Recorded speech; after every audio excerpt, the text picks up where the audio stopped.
ফের বিস্ফোরক অনুপম হাজরা বিজেপি নেতাদের চোর তোলাবাজ বলেই মন্তব্য করেছেন তিনি। তার সঙ্গেই কথা বলেছিলেন আমাদের প্রতিনিধি মনাবীর বংশী। কি অভিযোগ অনুপম হাজরার, শোনাবো। এরকম মানে শোচনীয় অবস্থা অন্যান্য কোনো রাজ্যে দেখিনি, এটা বঙ্গবিজয়ী দেখেছি। অনুপম হাজরার এখন জাতীয় সম্পাদক পদ নেই। অনুপম হাজরা এখন বিজেপির একজন কর্মী বা নেতা বলা যেতে পারে। অনুপম দা, আপনি তো ইচ্ছে প্রকাশ করেছেন যে বোলপুর লোকসভা কেন্দ্র থেকে দাঁড়ানোর। দল বিজেপি যদি আপনাকে টিকিট না দেয় কি করবেন?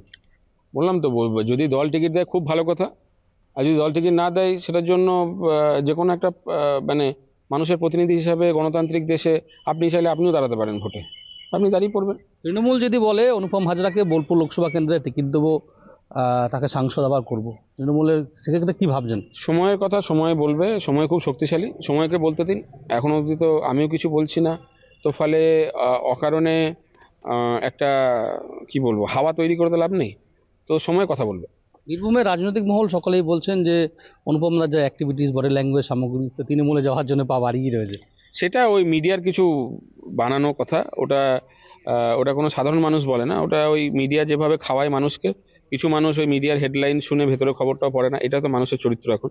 তো যারা ওই হেডলাইন পড়েই আনন্দিত হয়ে যায় তাদের জন্য মিডিয়া এই সমস্ত লোভনীয় টার্মগুলো দেয় যাতে মানুষ খবরটা পড়ে বা খবরের প্রতি অ্যাট্রাক্টেড হয়।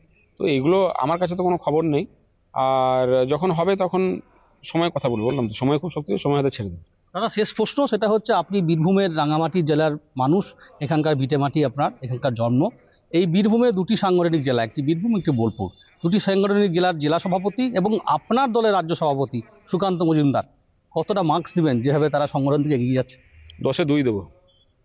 এতটা ফেলিওর? 10-এ 2 দেবো, কারণ কোনো বুথ কমিটি এখন অবধি গঠন করতে পারেনি এই দুটো জেলাতেই।